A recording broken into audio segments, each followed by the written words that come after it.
Hello, friends of the inner circle of the existential zone.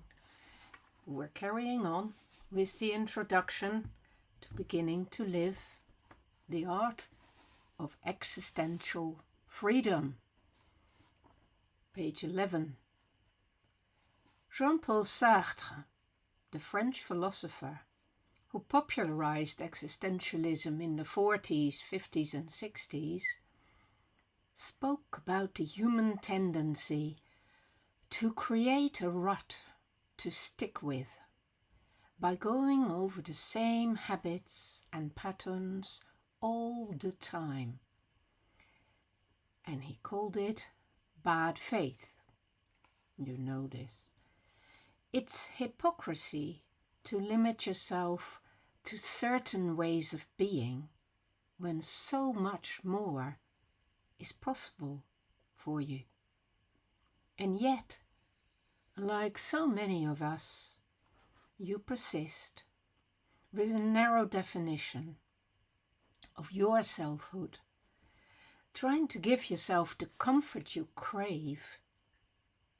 Self-protection is great when it keeps you from harm, but it becomes mostly counterproductive when it leads to stagnation. And yet, there is an art to bad faith itself as well. Sartre described how the French waiter in the Parisian cafe perfects his gestures and actions in serving his customers with great panache.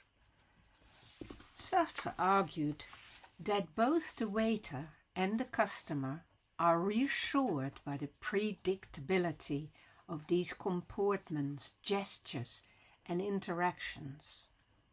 It's calming for the customer to recognize the social dance of the ritual and to know what to expect, how to order, how to respond to each cue, and how to pay for services rendered. It's reassuring for the waiter to think of himself as an expert at his job and to define himself wholly as a waiter, at least temporarily, for it allows him to stop worrying about his daily life and the unpredictability of his existence while he does his job and earns his daily bread. He lets himself drift into becoming an icon, a cartoon character, so that he can let himself be soothed into the belief that he is who he is and all he is as a waiter. Being a waiter is all he needs to be. In that moment, he plays the part. He becomes the role. Society relies completely on people's willingness to keep playing these parts in the cosplay of civilization.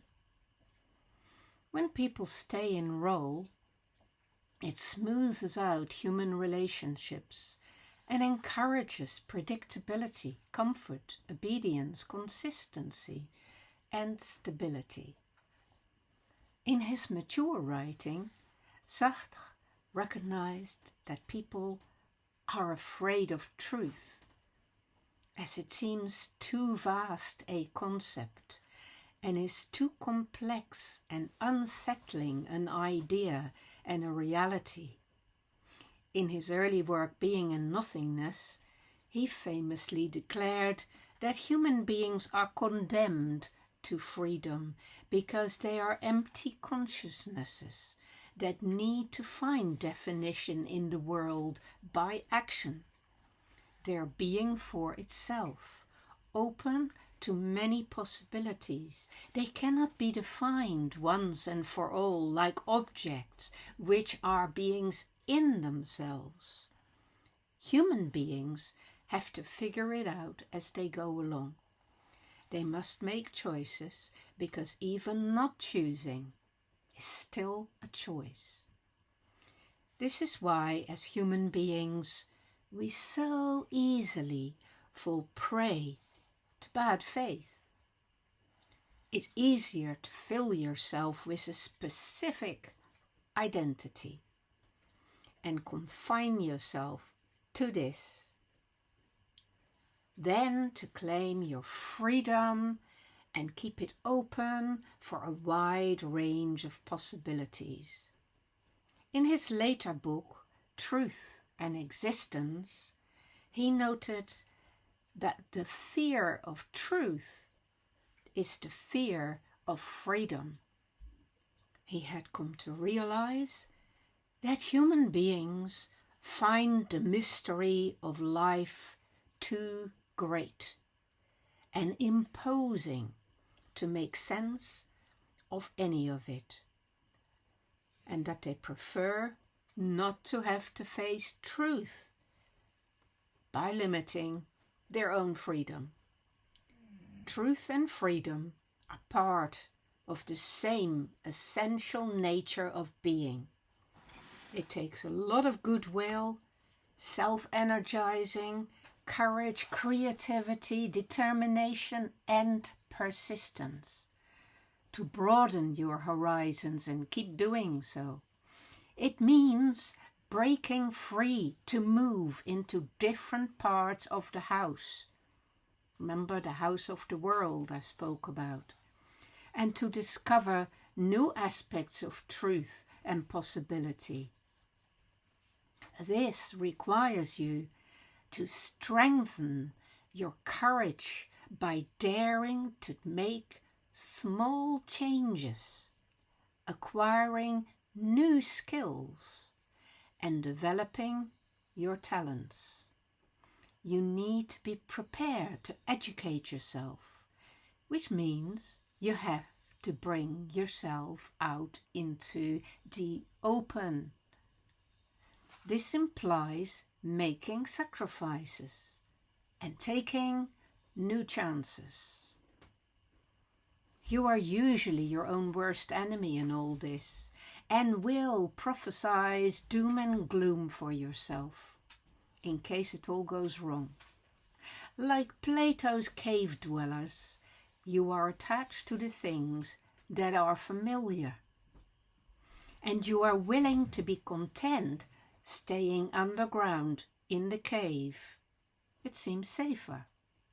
You don't even know that there is a light shining out there, and that the shadows that the fire throws on the walls of the cave are just chimera. You think you must be satisfied with the devil you know, lest you become destroyed by the devil you don't know. And indeed, there is always that possibility. Freedom is risky, but it is also what creates potential and growth. What would you think of a person sitting in a corner of the cellar of that large house, cursing the lack of light in the basement? What do you reckon they should do to reclaim their capacity for discovering what else is possible? Those who stay put and remain passive will never find out what they have missed out on. Those who take their fate into their own hands and go exploring will certainly experience more troubles and meet more challenges than those who remain sedentary. But most people who uncover freedom will thrive on it, eventually enjoying the adventure. These explorers are curious, and they are willing to find out what more is possible. They want to go in search of truth, knowledge, understanding, and even wisdom. They seek freedom. You cannot have freedom without setting out on that journey. The rewards only come to those who are willing to put in the energy and the effort. fortune favors the brave. And yet, existential freedom is not, in fact, about traveling the world or undertaking new adventures or changing your career, your country, or your relationships. It is about an inward journey and a virtual journey into what we can imagine beyond this world. The house is not a metaphor for the outside world, but for your inner reality.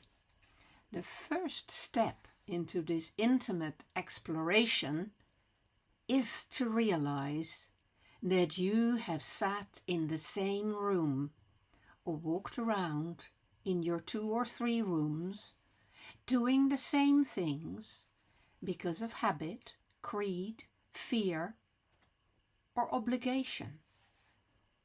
The moment your journey of existential freedom begins is the moment when you dare open your eyes and shake yourself out of your complacency.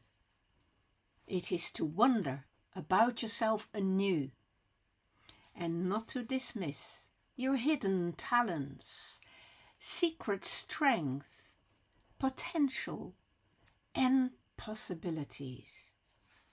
It's to start wandering around in your experiences and memories, your day-to-day challenges, your usual interactions, and to notice them and question them properly for the first time. It is about waking up and engaging with your own life. This is how the investigation into the conditions of your human existence starts. That's how you learn about your boundaries and the bonds that preserve but also obstruct you. Freedom is an emergent quality of existence. It arises from awareness of how things are in the world and who you are inside you. It's not about doing as you wish, but about learning from life and becoming an expert at it. You will be used to stating who you are by citing the labels that you have attached to you by others. You will often define yourself by your given name, your family name, your gender, your age, and the location, date, and month of your birth. Added to this will be any qualifications or skills you have acquired and a profession or career you have chosen or are training for, as well as your relational status, single, married, divorced, cohabiting, widowed, number of children. Some character traits that people have, often attached to you, may also become part of your personality. Your persona is the mask that you choose to stage your performance as a human being in the world. It's easier to think of yourself as a butcher or a baker or a candlestick maker than as someone who is not yet sure about how to make a living.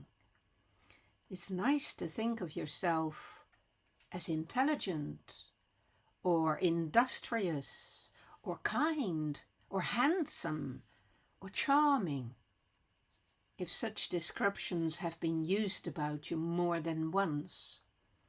If negative descriptions like difficult or distracted or rude or weak are used about you, you are at risk of absorbing these too, and you may have made them into defining traits of your persona.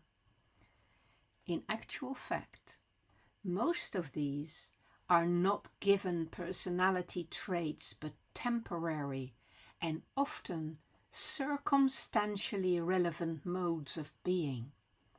You can review each of these and change them. Your journey into freedom will have as many steps as you need to get into the swing of this new way of seeing things, as you find your stride and progress along your path. Everybody's path is different, and your journey doesn't end until death, for life will always surprise you with new difficulties. And you will learn numerous side steps and dance steps to get around the blockages and impediments over the years.